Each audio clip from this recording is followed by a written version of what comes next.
So, dear ladies and gentlemen, thank you for coming to our webinar Politique Européenne, entitled European Environmental Policy, French and Polish Perspective. My name is Kinga Dobicka and I represent the Center for French Culture and Francophone Studies at the University of Warsaw.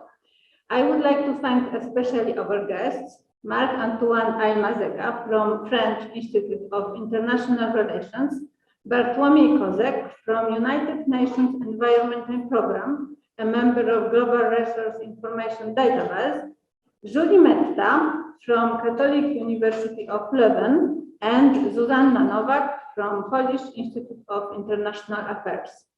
Thank you for accepting our invitation, and I would like to thank also French Embassy in Poland for organization of this seminar. So I'm very happy to welcome you, and I pass the floor to Zuzanna Nowak, which will moderate this seminar. Thank you very much, ladies and gentlemen, gathered online and in the university classroom. It is my honor and pleasure to chair today's debate on the climate and future of Europe. All the more that I am here in two capacities, one of the student of the university and the second one, the one of the energy and climate analyst of the Polish Institute of International Affairs. The question of the climate change and the future of Europe is extremely broad, and I am perfectly aware that in 1 hour, 30 minutes, we won't be able to tackle the issue. Even 12 days, 13 days of the United Nations Climate Conference, the COP26, were not enough to deal with all the complexities of climate change mitigation, adaptation, energy mixes challenges, social issues related to climate change, waste management, etc., etc. The real outcomes of the conference, which ended last week, are yet to be seen, but the so-called Glasgow Declaration signed by all the UNFCCC or UNFCCC parties is considered as not satisfying enough. And it is already expected the next COP, which will be held in Egypt next year, will have to complement the recent discussions. Even more, at the European level that we are about to discuss today, years of formulation of energy and environmental policies have only recently resulted in the so-called Fit for 55 package, related to reduction of greenhouse gases emissions by 2030, which will constitute a milestone towards climate neutrality by 2050. Also, climate change and environmental protection are not just about emissions and energy mixes. It is also about biodiversity. It is about the use of plastic, or rather not using plastic. It is also about waste management, and we are right now in the middle of the European Week for Waste Reduction. If we look at this lower level, just to name France and Poland, France is well ahead of Poland when it comes to greening its economy, yet it is still struggling domestically with a number of issues, so starting with integration of renewables into its energy mix, struggling with the definition of the role of nuclear power in the future, the social problems with growing energy prices. In Poland, most probably the audience know it quite well, but Poland is still balancing somewhere on the bridge between its coal past and greener future. And even though quite a lot has been done during last 2 years, starting with the change of the ministry, we had the Ministry of Energy, we've got right now Ministry of Climate and Environment. We have new energy policy up to 2040. We've got declarations about limitation of the use of coal by 2049. We can still ask if this is enough for the climate challenges that we have here in Poland, in Europe, and globally. I would say that without being a green freak, I often ask this general question to the decision makers, are you doing enough? Or are you doing your best in terms of climate protection, in terms of leaving our planet for the future generations in the best condition possible? Can you look in the mirror in the morning and tell yourself, I did my best.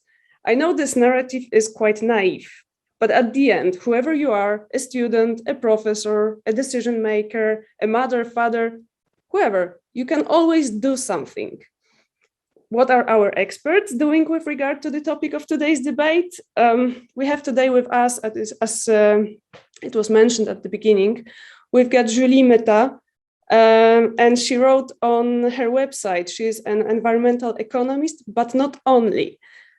She is a PhD candidate at the University of Leuven and concentrates her research on circular economy, reduction of waste generation. But what is interesting, her activities go beyond pure academia, and she is also a founder and a member of several non-profit initiatives related to education and implementation of green policies.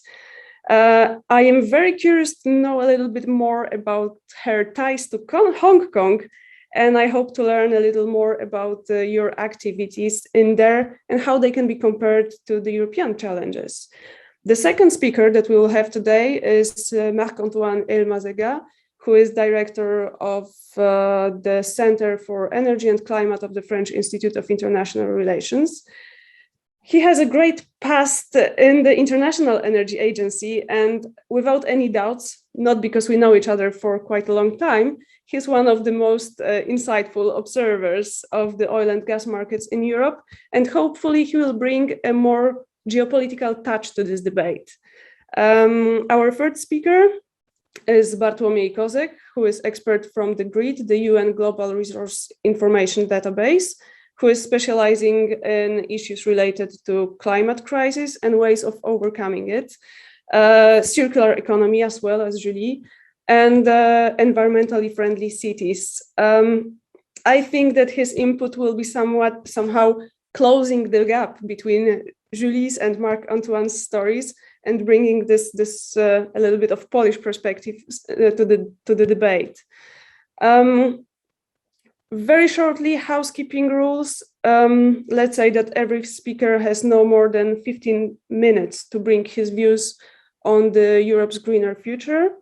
After the three presentations, I will have a short exchange of views with the panelists, a little warm-up before I open the floor to the questions from the audience, both the online ones and the classroom ones. So if you have any questions, you can note them down and bring them when I ask for it a little bit later. We have to end our debate at 6:15. So without further delay, I give the floor to Julie. Thanks a lot. Thank you for inviting me here. I'm really pleased to be here, and thank you for your lovely introduction.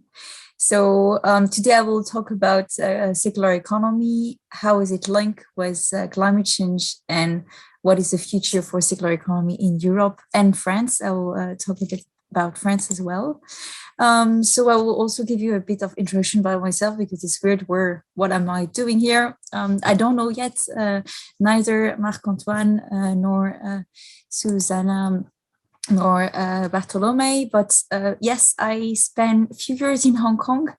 First, I work at the French consulate there, creating this kind of event for Hong Kong citizens and Hong Kong scholars. And then I wanted to not only organize such kind of event, but also do this kind of event. So I decided to turn into academia. Since ever, I'm in the field of renewable energy, climate change, and resource management. After 5 years in Hong Kong, where I also, as Zuzanna already mentioned, developed several non-profit organizations tackling waste management, education, and electronic waste.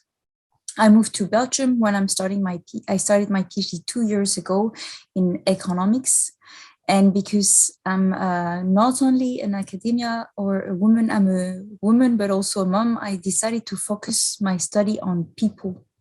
And so I work on the different projects, one H2020 project called Pop Machina that evaluates the benefits for the circular economy of what is the so-called maker movement, where people kind of embrace their ability to do things, being not only a consumer but a prosumer, and how this can have a positive impact in the circular economy in Europe. So have I'm developing several projects and research focusing on the impact of circular economy for the textile and its employment in the Netherlands. Also some economic model on how circular economy business model could impact labor, if the circular economy policy in the EU are having positive effect on the environment and the resource consumption. But also what is the role of trade union people in the circular economy transition.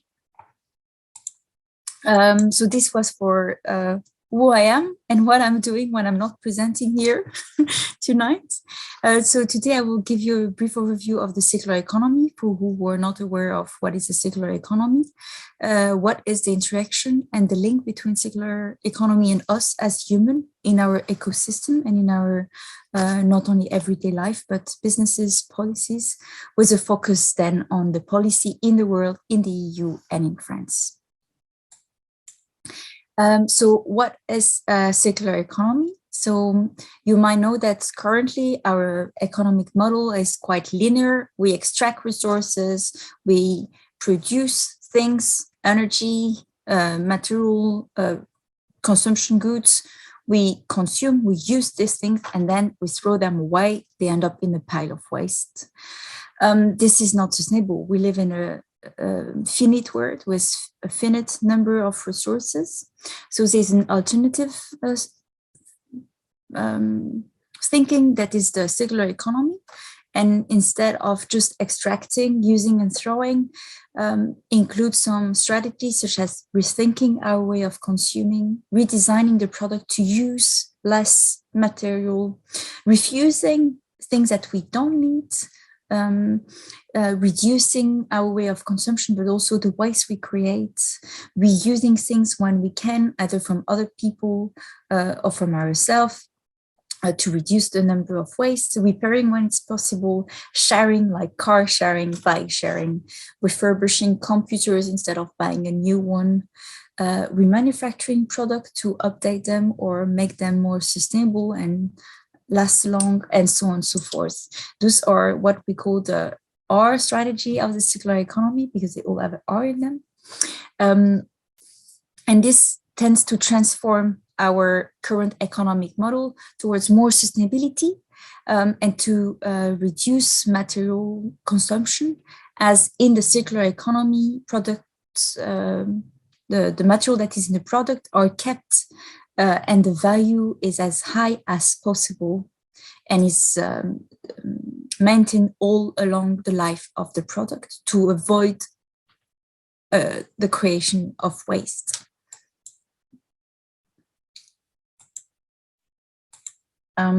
So to give you a brief historic, circular economy is not new. The first time it was mentioned, it was 30 years ago in the Hanover Principle, when they said that there's a limited system and we need to reach circular economy if we want to find a balance between the humanity and the nature, as we are highly dependent. The first time it was brought to the public was through the McKinsey study in 2007, where McKinsey showed the circular economy and the potential for sustainable business and a way business could reach sustainable development.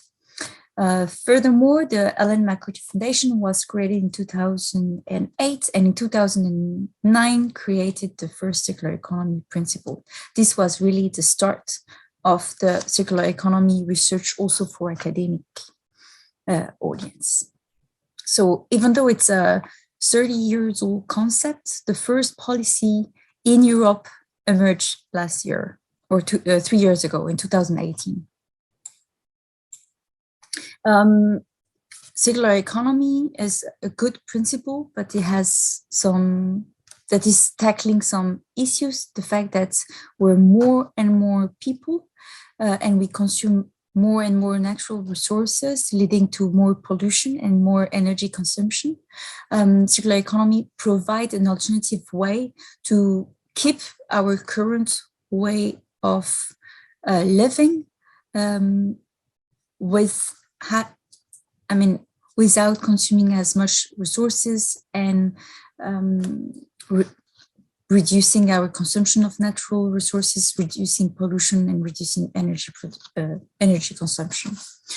The circular economy can provide some opportunities, such as the new way of consumption, so creating more local jobs by relocating supply chain in close to people, creating less waste because we don't waste, we reuse, we refurbish, we recycle the things.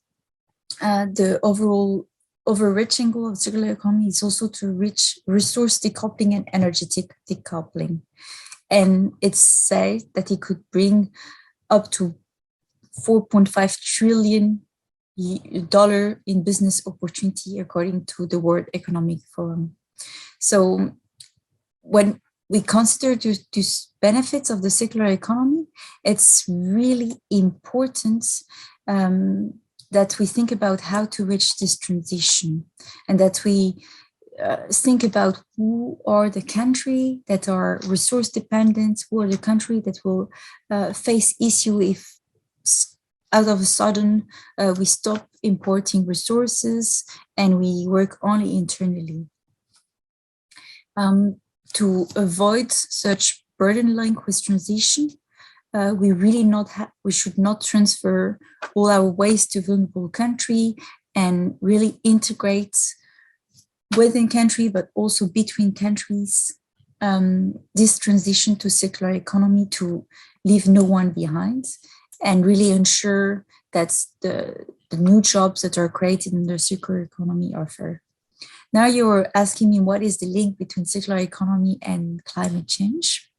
So if we keep the business as usual consumption, for example, in 2007, both Poland and France consume as much resources as 2.9 Earth will have. So clearly our way of consuming is not possible. We have to change our way of consuming. Else we will completely deplete all the Earth's natural resources.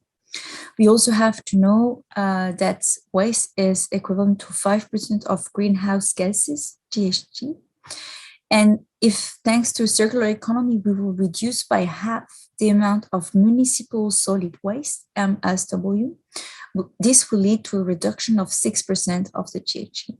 So here are clear linked with the circular economy.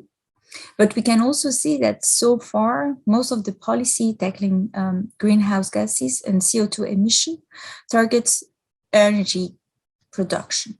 But energy production only accounts for 55% of the overall emission, and 45% is linked to our way of producing consumption goods. And circular economy could play a role here to achieve the net zero that is so much talking to policymaker.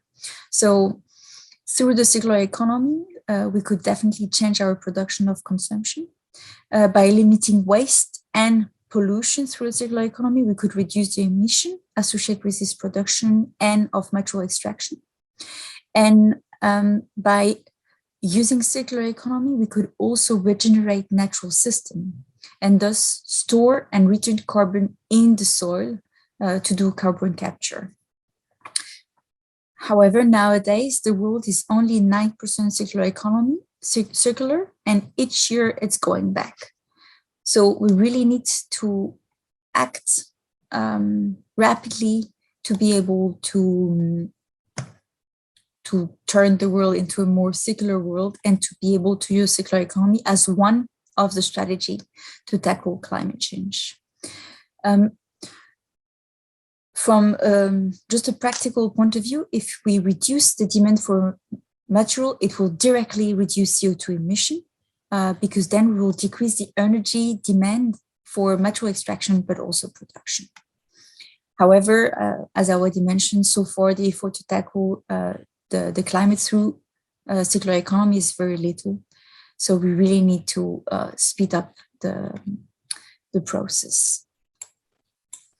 What are the barriers that make us not bring us this process of the circular economy? First of all, is the fact that our supply chain, the way we're producing things, are globalized and spread out through the world, creating a lot of interdependency that cannot make one country make the choice to go circular, because all countries throughout the world are connected through their supply chain. There are also technical limitations. We don't know yet how to fully recycle plastics or other kind of material, or to dismantle some other kind of material like the pell of the wind turbine. We're still limited by our technical knowledge. Of course, there is a part of culture both in companies, in the way our political system is based, in the way we're consuming things. People are not willing to give up their consumer right or their way of making business. And there are also political, financial, and tax barriers. Some products are still not allowed to be recycled or to be refurbished. So there's still some barrier also at this level. To go briefly on the topic, more focus on my PhD, it's like how circular economy impacts people. As I already mentioned, it's really important that we do not only consider positive effect, but also negative effects. And it's really necessary to work with countries that are resource dependent to also diversify their economy and to ensure that the transition to a circular economy would not only have negative effects on vulnerable countries and the most vulnerable people. Because when well done, the transition to a circular economy can lead to job enhancement, with really the creation of local jobs that will be not only high skilled, but also low skilled. And if people are locally working in low skill job, those jobs will be valorized and those people will gain confidence. So the people will feel more secure. They will have a job that they feel is needed and provide benefit for the society. They will thus also be happier, having a better life quality. They will be really embracing their power as worker and as consumer in a good way. And the fact that they will contribute to the circular economy indirectly will lower the pollution in their local environments, leading to increase of their well-being. So now, regarding circular economy policy in the world, we can see that even though it's well spread through the world, there's still some gap to be filled, mainly in Middle East and in Africa. We can notice that in the Middle East, Turkey and Saudi Arabia have equivalent of circular economy action plan. We have to know that Asia, China, Japan, and Korea were really a leader in circular economy law. China, as early as 2000, has its first circular economy law. And in the North and South Americas, we're seeing more and more circular economy law or policy framework coming up, which is a good sign, I think. Now, if we have a focus on the... Yes? I have this bad cop roll in here, and your 15 minutes are already gone. If you could just maybe make a summary, or we will bring those issues in the debate later on. Sure, it's almost my last slide. Sorry. So I'll stop here. And I will just show the screen, but here are all the regulation that have been done in the circular economy area in the European Union. And so it started as early as 1994, but it was mainly for waste. And the first really circular economy law was in 2018, so 3 years ago. And the pictures show the ranking of the country in terms of policy in EU. And I'll stay here. Anyway, I shared my slides so the student can also learn more about circular economy in France, which was my last slide. Thank you very much to all of you. And sorry, Marc-Antoine, that I took more time than I had. No worries, I won't cut Marc-Antoine's 15 minutes because of you. So no worries. I'm sorry, I apologize, but we have only 1 hour 30 for the whole debate. And we will come back to this problem of the EU and maybe your conclusions on the EU approach towards it in the debate. And now, Marc-Antoine, please share your views. Thank you, Zuzanna. And if I just may, Julie, what is the source? Who did this ranking of the circular economy countries that you just showed, where Poland is 6, France is 3, Germany is 1? Turn on your mic. Sorry, yes. It's from Eurostat data. It's from the indicator that was created by the European Union. And so I think the summary was done, the picture was done by Politico, but the data are on the circular economy platform developed by the European Union. And it's the new data on the indicator that is in one of their front page. But the picture itself is from the newspaper called Politico. Cool. Thank you. You're welcome. Thank you, Julie. And so if I may continue, actually, I think what matters is perhaps to take a kind of broader look into things. We're just out of COP.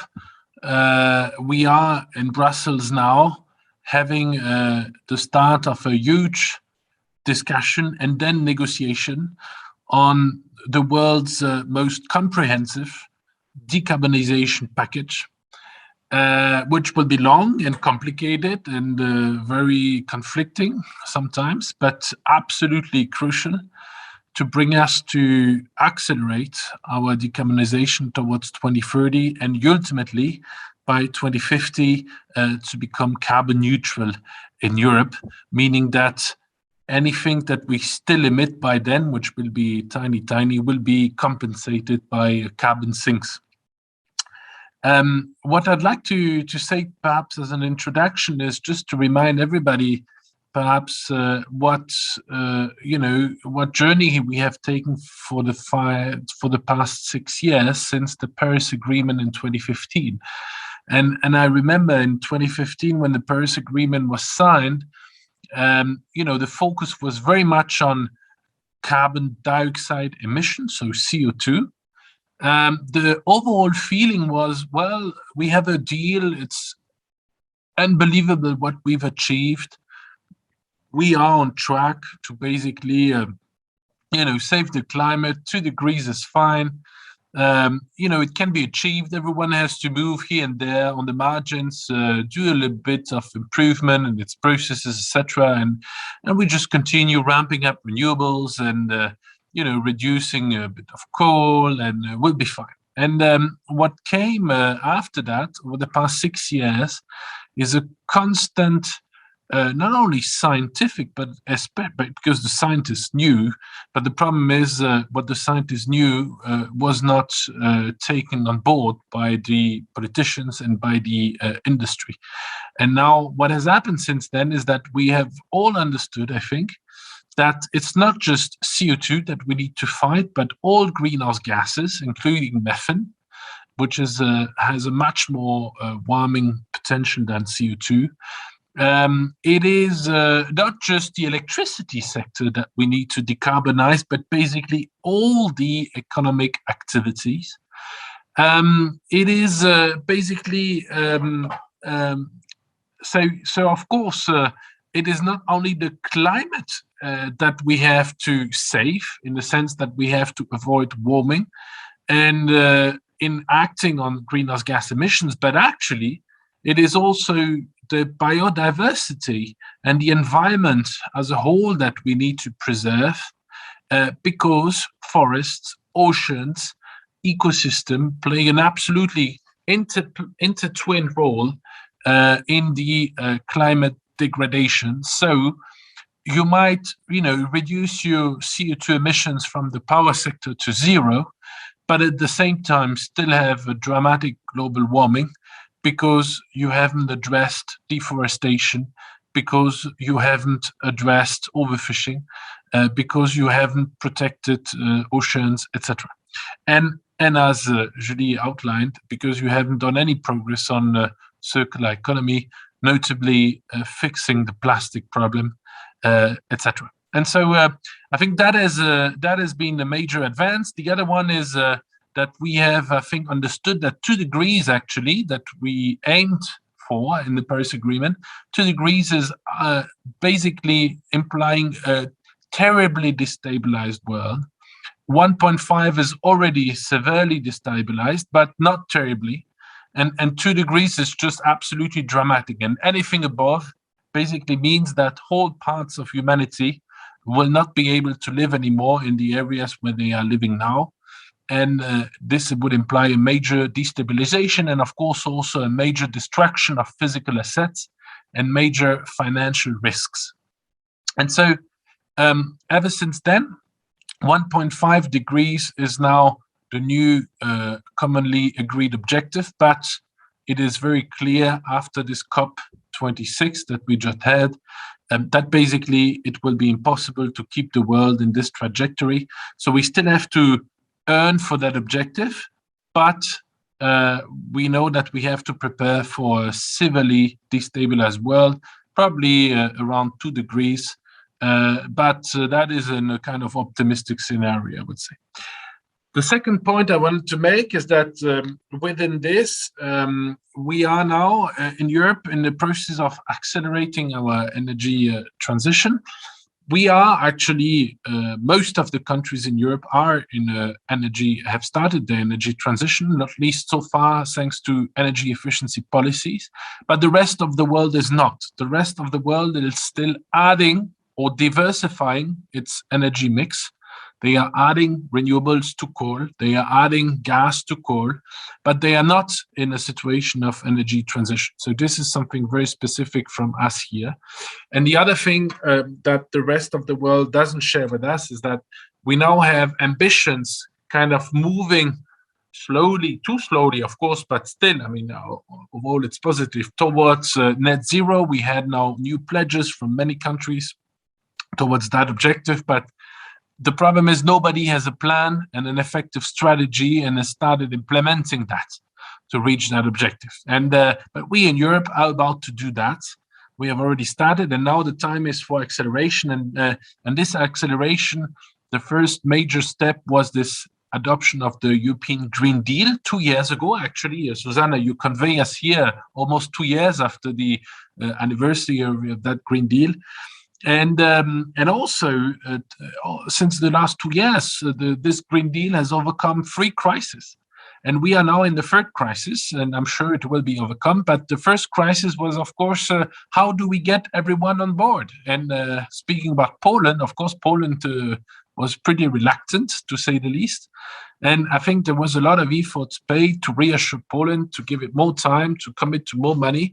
And of course, Poland said, well, you know, if we embark into that, we will do this with nuclear because, you know, we have so much coal in our electricity mix that we will do our best to develop renewables, etc., energy efficiency, obviously, but we will build on nuclear. And so that brings us close to France, because we in France believe that's a great idea, and that's exactly what you should do, although it will take time to get the nuclear reactors starting and built.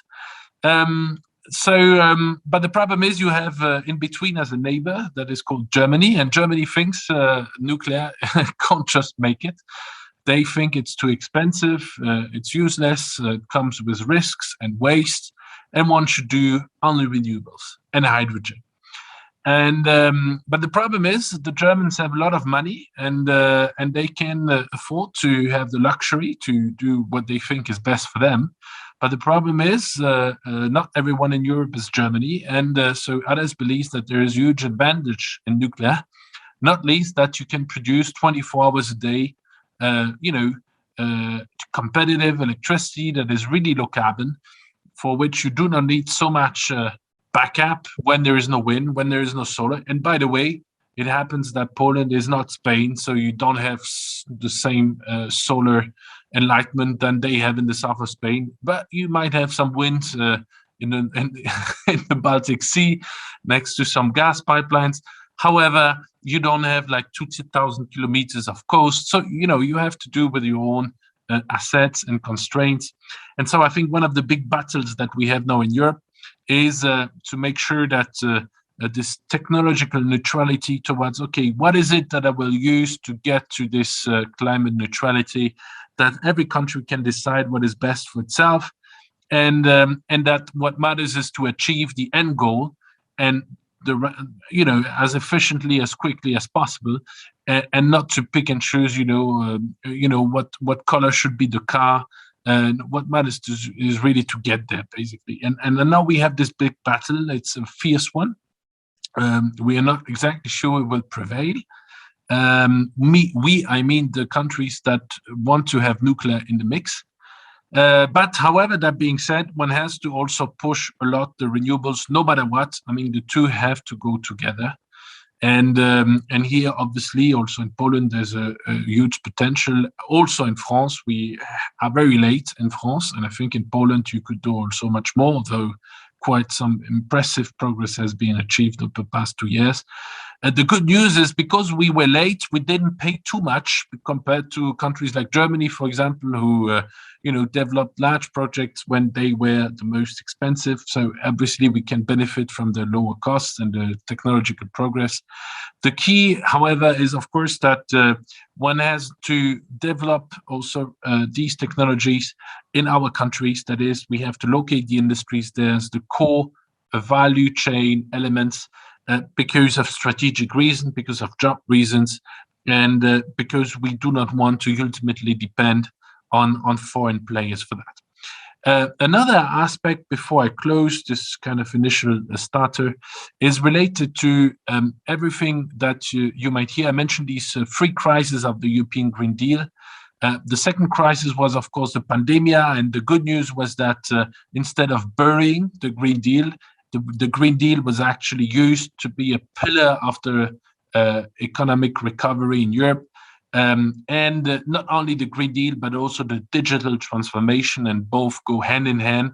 That is basically using data and the ability to collect and use and transform our economies through data. I think this is now a major achievement.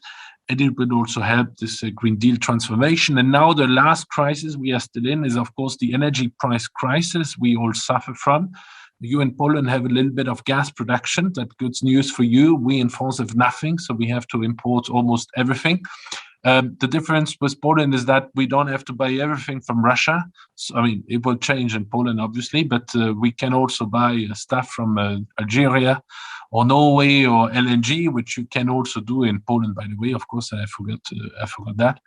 But the point is, we are in this very difficult situation, and we will be there for quite some time, whereby we are still very deeply entrenched into the world of fossils.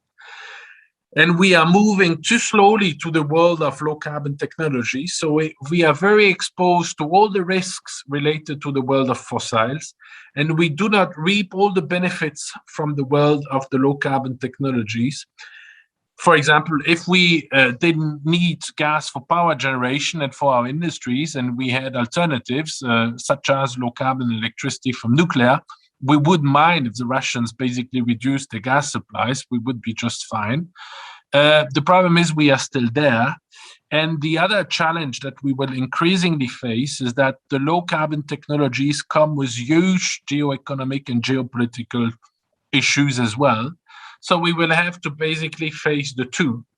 And so we have to prepare for very difficult times, and that is just on the external front. Of course, internally, one has to really also ensure that this is a just transition, that nobody is left behind. Nobody, I mean, no consumer, no city, no territory, and that basically, the issue is not to reach carbon neutrality alone and being the only one to achieve that. But the objective is, of course, to reach that objective all together and to pass the line all together, because otherwise the climate will not be saved and we will have our institutions and democracies on the ground. So that being said, we can dig deeper then into perhaps the Fit for 55 issues and what it takes for industries and everyone around. But I didn't want to be too long to start with. Thank you. Thank you very much. I think you've got a big clock on your screen because it's a perfect timing. So thank you for this. And I would just immediately give the floor to the next speaker, to Bartłomiej. Yeah, thank you very much for the invitation and thank you very much for this opportunity. I usually use quite a lot of slides to showcase the climate crisis, the climate emergency, and the circular economy. So this time I will be flipping my script a bit and talking about a bit other issue, but strongly connected to climate policies and strongly connected to climate ambitions, not only the European ones, but the global ones as well. Because we know that the climate crisis is a civilizational affair and it needs global answers. But the truth of the matter is that we not only have to, in the years to come, present a coherent and ambitious climate policy, but also to sustain it in the long view. And that, in my opinion, is not possible without democratic social participation in this process and social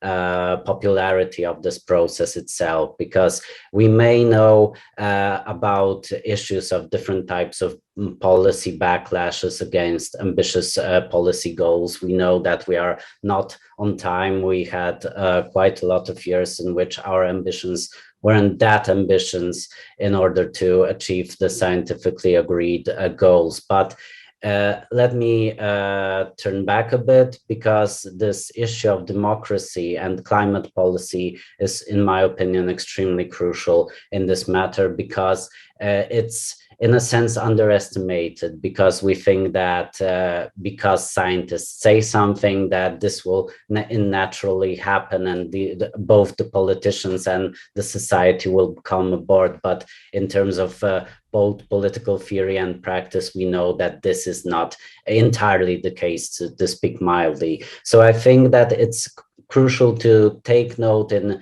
two types of tensions that we currently have within climate policies that make it more difficult to spearhead them in an ambitious and straightforward manner.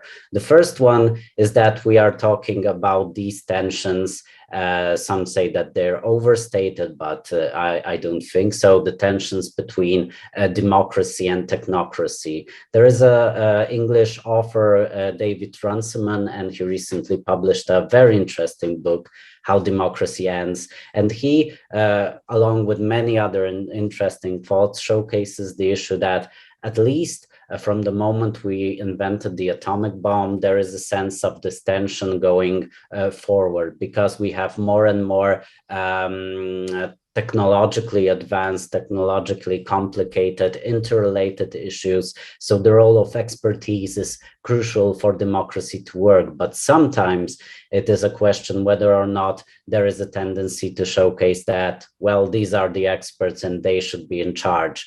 But this, in turn, especially when the experts do not listen to feedback from the social sphere, so to speak, can result in different types of backlashes. And these are types of backlashes that can be extremely dangerous, not only in terms of planetary health, but also in terms of social cohesion, like the crisis of scientific expertise and to trust the scientific expertise, because sometimes we may hear that politicians should listen to science, but we also should be noting what science really says. For example, when the IPCC reports say that we should limit global warming to 1.5 degrees Celsius in comparison to the pre-industrial era, they are also, of course, giving some ideas how to do it, what's responsible for this warming, what's responsible for the crisis.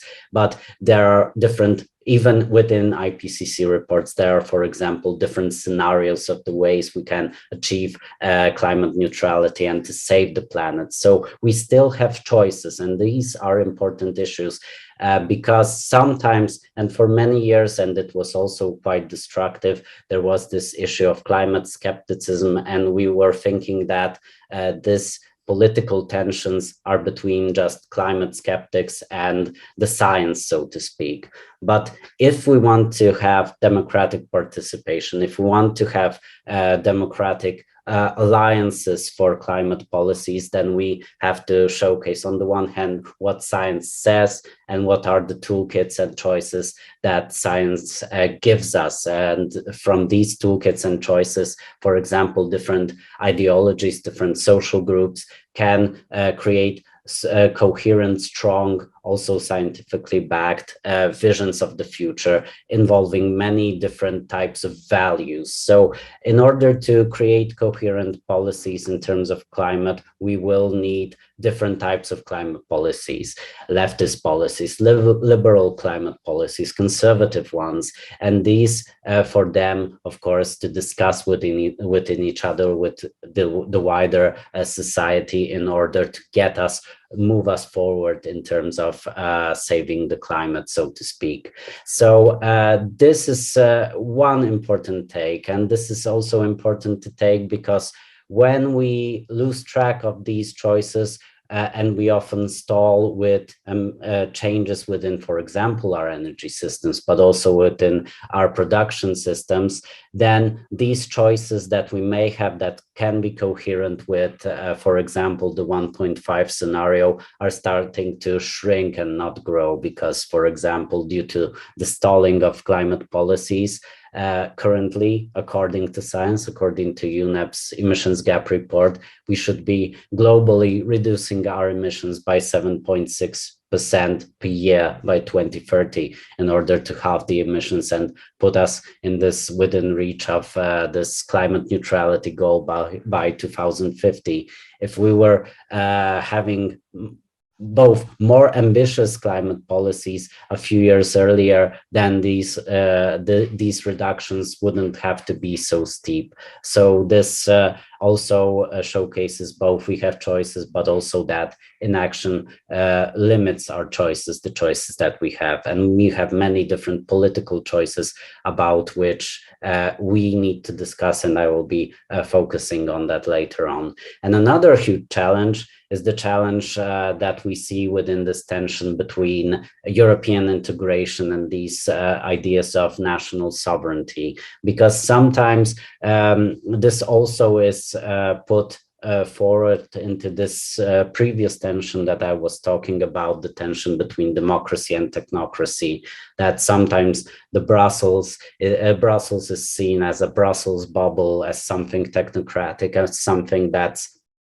just having some ideas, and these ideas are put forward into different member states. Of course, the truth of the matter is much more complicated. For example, when we see such tensions, it's also, we can ask, for example, different national governments whether or not they are transparent with policy choices that they offer their constituents. So this is also a case of how good is democracy also on the national level and not only on the European one. So, but this is extremely important because when we are showcasing this climate discussion just in terms of climate skeptics and climate compatible political forces, we are not discussing different tools over which we are, it's important to discuss. For example, in the Fit for 55 package, we have the idea of putting into the ETS, the European trading system, emissions trading system, buildings and the transport sector. But, or for example, European trade unions ask the question whether or not this is the best tool possible to achieve ambitious climate goals, because it's a question of also social goals. So this is also a huge challenge about what would we want the outcome of the European Green Deal of climate policies to be. Because for many years, different policies have been put into different political silos. We've been talking about climate, we were talking about social policies, about health, about transport, not in relationship to one another, but even the pandemic showcases how different things are interconnected within the wider system. So it is complicated, but it showcases the role of different policy choices and showcasing that we have such choices. For example,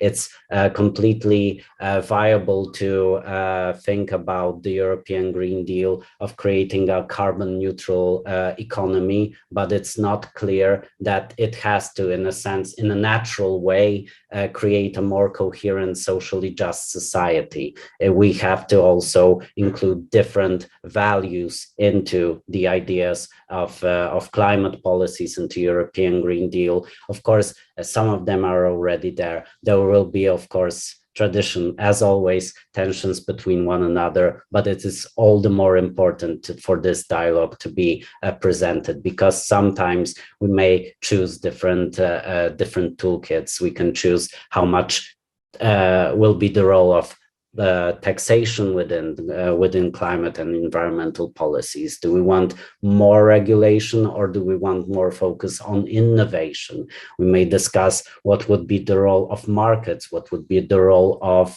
the state. These are important issues that need to be discussed along with climate policies, because just to showcase two research papers that were quite recently published. The Bruegel think tank from Brussels showcased, for example, when we are talking about climate policies, that most of the pro-environmental activities, pro-environmental taxations, shifts in regulations, etc., at best are neutral towards social cohesion and redistributional policies, and at worst affect more visibly people with lower incomes. So this is a challenge, not to say that this means that we shouldn't have ambitious climate policies. I'm not saying that at all.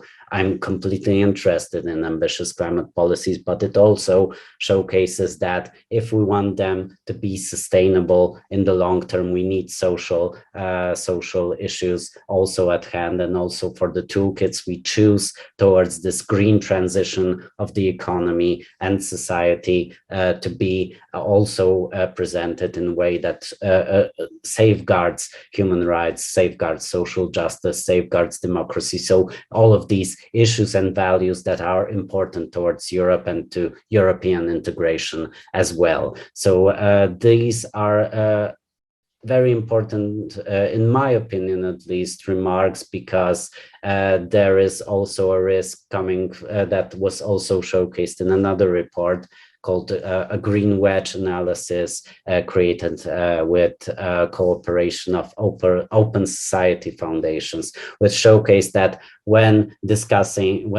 seeing discussions about the European Green Deal in the internet, we see this bubble that should be burst, because for internet is democratizing with each year, and especially in Europe, these internet connections are at the global above the global average. But in a sense, this discussion about European Green Deals is presented within bubbles of different institutions that just put forward different communications and not discuss with the wider society. Of course, we can discuss whether or not that is true, but it's important to bear that in mind, that there are signals showcasing that it's not, in a sense, naturally set in stone that we will be having social the societies, democracies on board with climate policies. And it's not, you don't have to showcase the issue of the yellow vests in France to showcase what happens when people think that a certain environmental policy seems socially unjust. Even in Poland, before 2015, before the elections, then we had hundreds of protests of local communities against onshore wind farms. And I'm totally not against onshore wind farms, but the sense that this was something, a transition that was done from the ground to the bottom and not created with discussions within local societies, led basically to the whole sector being grounded in a sense that due to legislative changes practically limiting the scope of growth of onshore wind farms. So it's important to note that for example, due to demographic changes, it's not set in stone that people who are young today, when they get old, will have basically the same worldviews as they have. So maybe today they are more climately aware, but their priorities may change in time. They may not,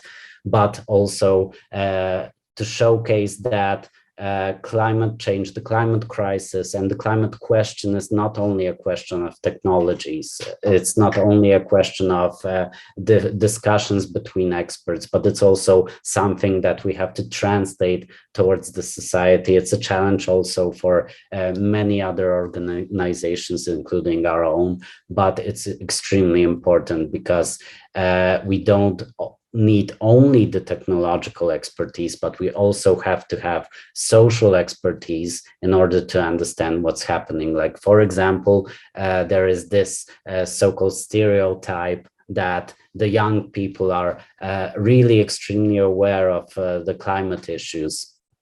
And in Poland, there was recently some researches done on this matter by the crew of Dr. Przemysław Sadura, and it showcased that people between 25 and 34 years old are the ones least willing to sacrifice anything from their life in order for the climate and environment to be better, because it's also important to note what possible sources of such a situation can be. We had a situation in which millennials had a hard time in recent years in getting past the job market and achieving economic success by themselves. So it's also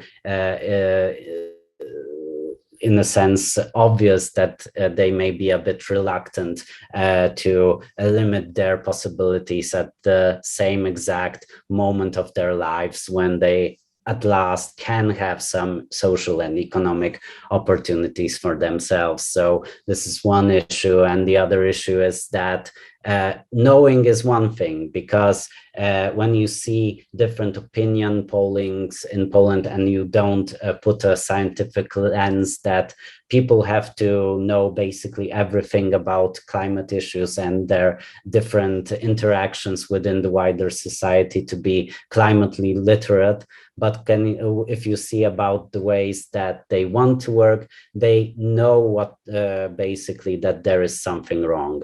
They want to act, sometimes they don't know how, and it's important for politicians, for businesses, for them to give them the opportunities to act, of course, but they often also think that these are the other people that should act. So the more wealthy people will say that the poor people should not burn trash in their homes, but the poorer people will say that the wealthier people should not fly planes towards the holidays. And technically speaking, they're both right, but the problem is that we have to democratically decide on the ways we get forward and how to create a climately neutral continent. So I'm not saying I'm pessimistic in these terms, but I'm saying that we need to take these different issues in mind. We should not take societal appreciation of climate issues for granted. We should nourish it nourish it in a democratic debate, give different voices the opportunity to speak up. Of course, we will be quarreling, we will be talking about different values underpinning the ways we see the world, we see this climate transition going forward. But I don't think that there is another viable way, because of course sometimes there is this tendency to see that maybe we should put more power to the experts and become even more technocratic. But in a democracy, there are two possibilities. Either it's done transparently, somebody says that we should do it, and such a person will be voted in, and such systemic changes will happen, or will they be done in a not so transparent way, and therefore create social resentment and social strife against such climate policies. So just to sum up, if we want to, we need more translators of climate policies towards social experiences of different people, and we need it quite fast. Thank you. Thank you a lot. I really like the idea of having those translators of climate change, let's say, technocratic ideas into ideas more available and easier to understand to the public. It was a fantastic set of 3 presentations, totally different, but really complementing each other. And I think that we have a nice overview of the issue and of our future and what remains to be done. But still, before I give the floor and open the floor to the questions from the audience, I will just warm you up with, let's say, 1-2 minute questions. So I would say quick question, quick reply, and I will start with Julie. Short question to you. Maybe let's talk about past. In your opinion, taking into account all the R's of circular economy that you enumerated in your presentation, what are the biggest mistakes we as Europeans did in terms of protection of our continent, our planet? What could have been done in another way? And maybe what we can do for a better future. But I know this is a very broad question, but you've got only 1 or 2 minutes to answer it. Okay, I think it first depends how far in the past you want to go back. But let's say from the beginning of the circular economy, I think at first we consider it more as recycling. And we forgot about the rethinking of the overall production process and consumption process. And this only came a few years ago, while it's actually since 30 years we're talking about circular economy. So how to go further and to think about future for Europe in terms of climate change, I completely join the arguments of Bartłomiej. We need to include people. We need to ask citizens, workers, households, what they know, what they are willing to do right now. And I think we need to educate them, be super transparent or where we want to go and what will be the steps needed to have their agreement, but also the involvement, because we cannot write everything and we cannot do everything. Policymakers cannot do them on their own. We need the involvement at every step. And if you're an involved actor, you're engaged and you make it better. And we're always better together than alone. So I really think all members of the society should get involved in climate change. Thank you. In facing climate change. Thank you, Marc-Antoine. I think you would also agree that education is a big issue, but what do you see as the second or the other greatest obstacle towards accomplishment of the green agenda in Europe? Education matters a lot, but it is also, and I'd like to point in a way to also answer Bartłomiej. Frankly, the political elites bear a tremendous responsibility in the fact that if there are so many diverging views and voices, etc., well, in the fact that they actually, do not provide the right information and often have been silencing the real issues and the real opportunities, have completely neglected to develop carefully thought through policies that actually can help, overcome the problems and the social obstacles, etc., simply because they were not interested. They think it's complicated and it's better to do nothing because, doing nothing means taking no immediate risk. And also because they have been completely failing to really lay out, what are the positive options for change, but what are the costs of not changing and of not acting and of basically not having the windmills and, all that. And that is, I think, really criminal because it jeopardizes the economic security, the energy security, the environmental security of not only a nation, but of all of us, basically. And it has actually a cross-border impact. And I'm not particularly hinting at what's happening in Poland because we have the same situation in France, but we have one difference, which is that we have been relying on this fantastic nuclear legacy, which was not designed to protect and preserve the climate, but which was designed to basically reduce our dependence on the Middle East oil. So it was it was driven by energy security concerns and by the idea that we will develop our own industries. Now, Bartłomiej, the problem is we don't have time to let everybody, come up with its opinions, etc. We are in a damn situation of urgency. Had we have this conversation 20 years ago, I would have told you, yes, of course, let's discuss. The problem is we already have spent 10 years not discussing what we should have discussed and especially not acting. And so now the time is for real, effective, quick action. But I agree fully with your point that we have to embark everyone. And but the point is, there's ways to do that.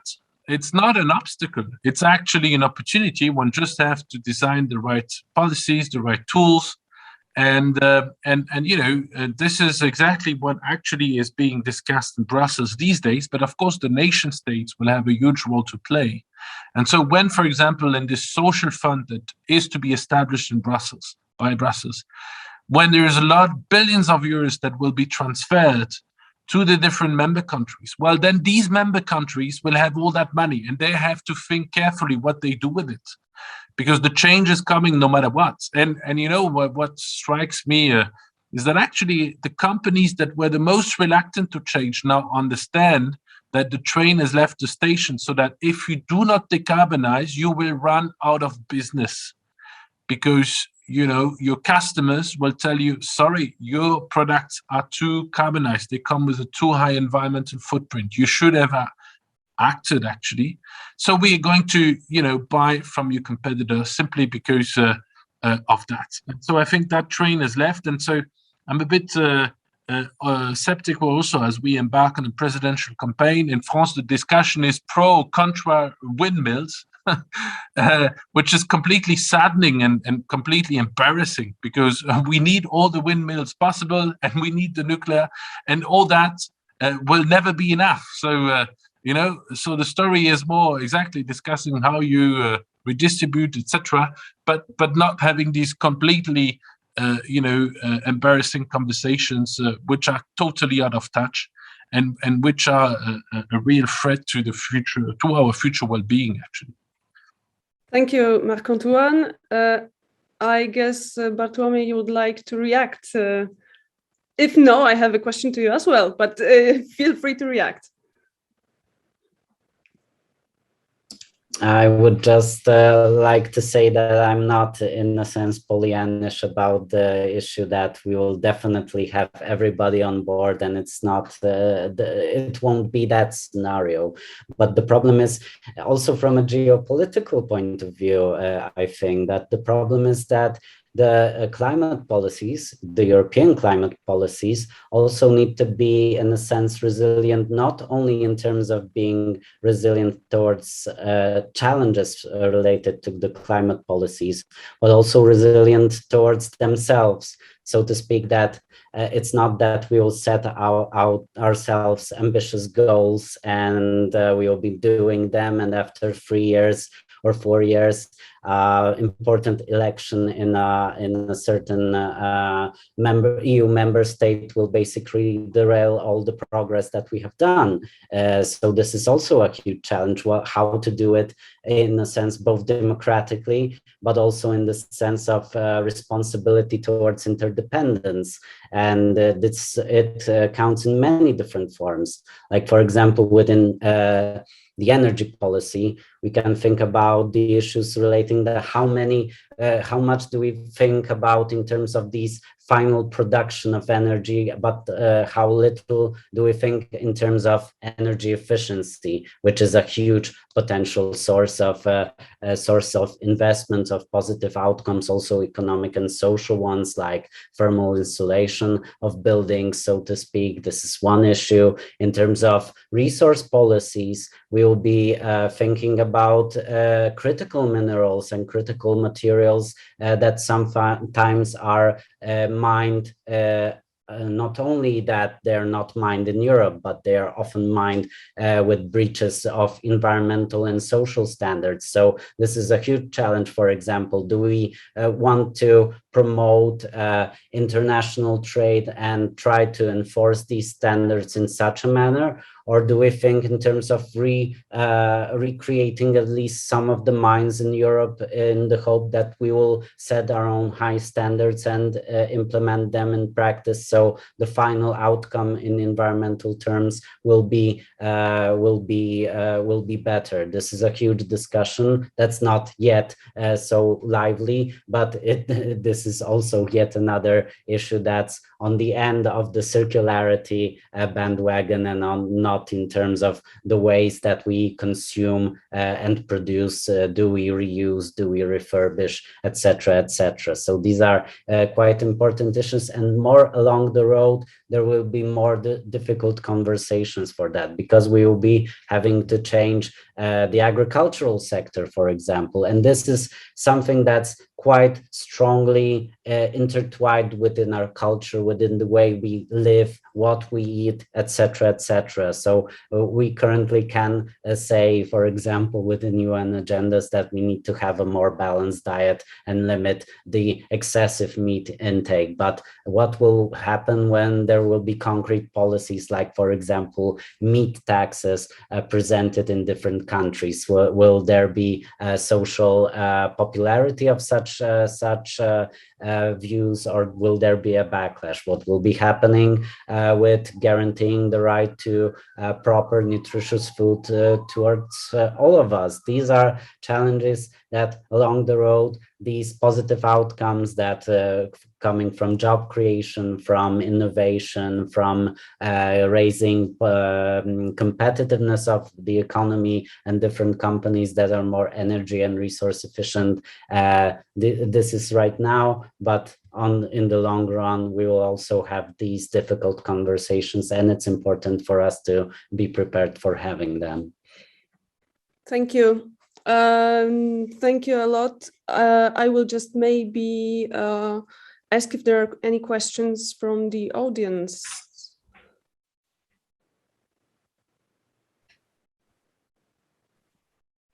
Is there anyone in the chat or in the classroom who would like to ask a question?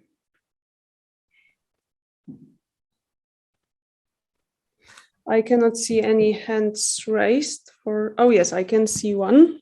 Okay, I have one question. Kinga Torbicka from Center of French Culture and Francophone Studies. I have one question to all our guests. What do you think has COVID-19 affected the climate emergency, and why? Maybe let's begin with Julie. From your point of view, what's the impact of COVID? I will take the point of view on the circular economy because it's the one I know best. I think it shows an alternative way of having supply chain relocalized. We've seen that with such sanitary crisis, there were lots of gaps in supply chain or a lot of collateral affected shops and factories were not supplied. So it really make consumer, but also businesses more aware of how much our supply chain were spread or are still spread, and how is it important to maybe rethink them, to have them shorter and maybe closer to consumers. So this is my short answer. I know, Zuzanna, you like short answers. Thank you. Thank you very much. Maybe Bartłomiej. Also about we've got already supply chains. So what's your view?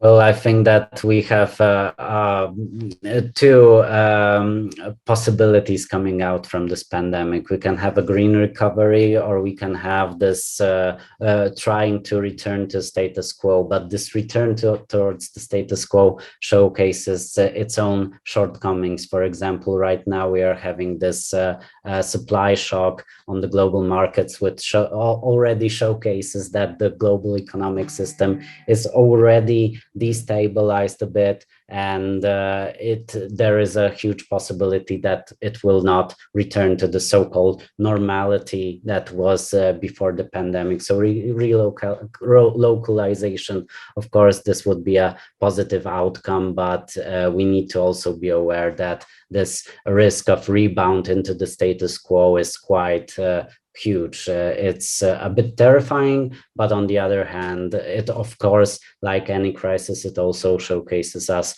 possible positive outcomes and opportunities that we may have from changing the way we produce, consume, and live. Marc-Antoine, challenge or opportunity? Yeah, I think it's. I mean, obviously, the challenge is this extremely carbon-intensive recovery that we are seeing, because everywhere in the world, gas is so expensive that basically coal, even if the coal prices have gone up, coal is being burned even more in the existing coal-fired power station across the world, so that we will have at the end of this year the numbers. Actually, not at the end of this year, but probably early next year, the numbers of how much the greenhouse gas emissions have risen this year. And it's a disaster. That's the first point. The second point is, nevertheless, all the money from the recovery packages, especially in Europe, they are now increasingly geared towards environmental and climate-friendly investments. And I think that's a great news. And so the threshold is 37%. That's quite a lot, and so that will, of course, accelerate the change. And the last point, and which makes me quite confident from that sense. I mean, everybody has felt how air pollution, city pollution, has basically decreased during the lockdowns. And I think everybody, especially in the emerging world, sees what difference it makes. And so the idea is not to go back to food pollution, but the idea is rather to go back to cleaner air. And cleaner air is already a major step forward in fighting climate change. And so I think from that perspective, we will see stakeholders like cities and regions playing an even bigger role. Often also in countries where national governments are very reluctant to accelerate. And so I think the pandemic will accelerate this trend. Thank you. This is all the more important that, as Bartłomiej was saying, scientific evidence is not enough. So even though we've got IPCC, the climate panel on climate panel of the UN, speaking about approaching climate catastrophe, and every government in the world was just repeating this idea of climate catastrophe, no one was really taking this into account seriously. I mean, this is just as Greta Thunberg is saying, blah, blah, blah. but pandemic made us really see tangible results from the change of our behavior. This clean air that Marc-Antoine said, this disruption of global value chains that was mentioned by Julie, this is something that finally we felt. And now I'm wondering to what extent this will be taken into account in democratic processes, in elections. In Poland, climate change was not a big issue during the recent presidential elections. It was just one of the topics rather mentioned in terms of social policies rather than a problem in itself. Do you think that we can engage somehow the citizens, or how we can engage them so that their own climate choices are translated into broader national policies? Julie, what do you think about it? How to say? I think it's a little bit more controversial than the picture you gave. I mean, we all live in democracies, and citizens elect our policymakers. So you said in the last political system in Poland, climate change was not part of the picture, maybe because citizens were not concerned. Now you said with COVID, we see it. I still think a lot of people do not connect COVID with climate change and with environmental issues. And if you don't tell that urbanization, the fact that we were living more and more, and that COVID might be from animal or just species regulation, maybe ecologists will say it's just species regulation because we're too many people. We don't know, but the thing is still. Marc-Antoine said education cannot tackle emergency as we are living now. I cannot disagree. I'm working with trade union to make things happen in and within the industry. And by industry, I mean energy producing, mining sector, so the extractive industry, but also energy intensive industry.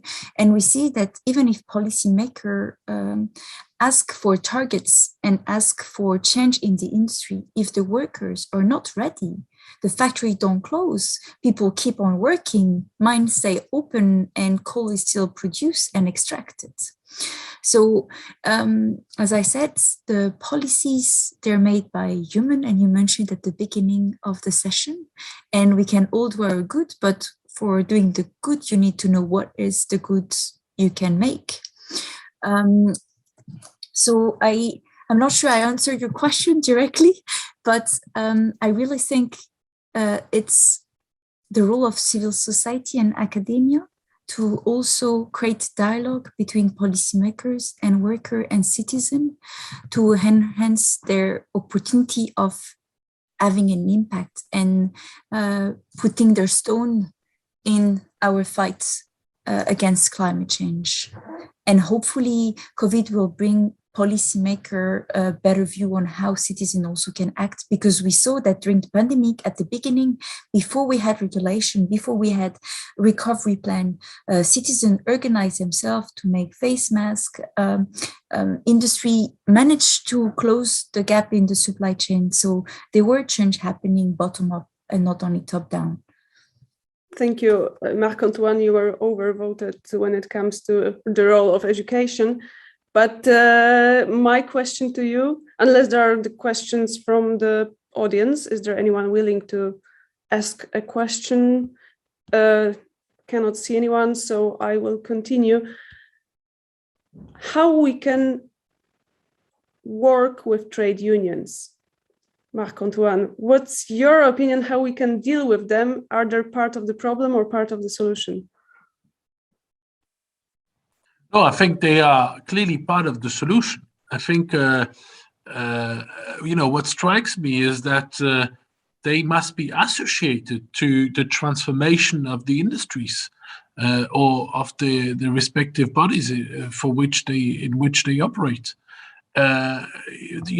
One needs all the forces. One needs to build consensus about the transformation. And again, the transformation is not necessarily, and in most cases will not be about, cutting jobs, closing factories, and moving to, something else. I mean, that's not the issue. The issue is about reskilling. It's about, finding the right subsidies and state supports and developing the right business strategies for change, to adapt for higher carbon prices, to adapt for competitors that are moving. And to find the right market. So I think they have a critical role to play. They need to be embedded in the decision-making process, and actually often they will probably like to move much faster than the company's management, because the company's management may have an interest in short-term financial reports and short-term bonuses, versus they see the long-term interests of workers, of keeping the industry competitive, and so I can only say that I see a key role for them.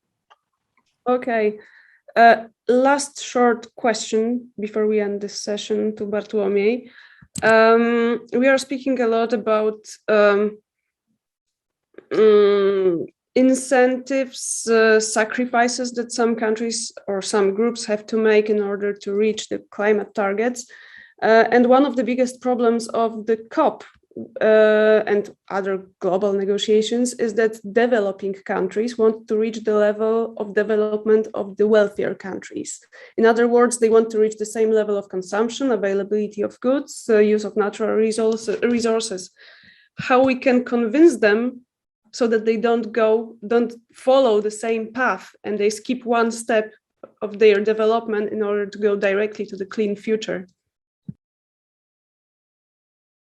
That's a huge question of solidarity in many different forms, not only between the global north and south, but even within our societies, towards which I will continue afterwards. But answering your question, it's always this issue that there was a view of development, and it's important to have this even theoretically sounding discussion what development means, because we had this linear approach towards development for many decades, that development is the same as growth, and therefore the only view of the way we can develop the developing countries could see the scenarios that were put forward in previous decades by the developed countries. So if we want them to change, we need to change as well, because, for example, they are too often showcased as some sort of villains for many years. For example, in Poland, there was this discussion, oh, why should we act on climate because China isn't doing anything or somebody else isn't doing anything, and right now they're doing something. We can discuss, but this is another discussion. Are they doing enough currently? But still, but on the other hand, if we don't deliver, on the one hand, that we showcase that sustainability and sustainable development is possible, then they won't listen. And on the other hand, it's important, of course, to also give credence to these different types of ways that developed countries were supposed to help the global south in their development. The fact that there are not many countries that are realizing this 0.7% GDP going towards helping the global south within their development is one case of point. The other one is the fact that this 100 billion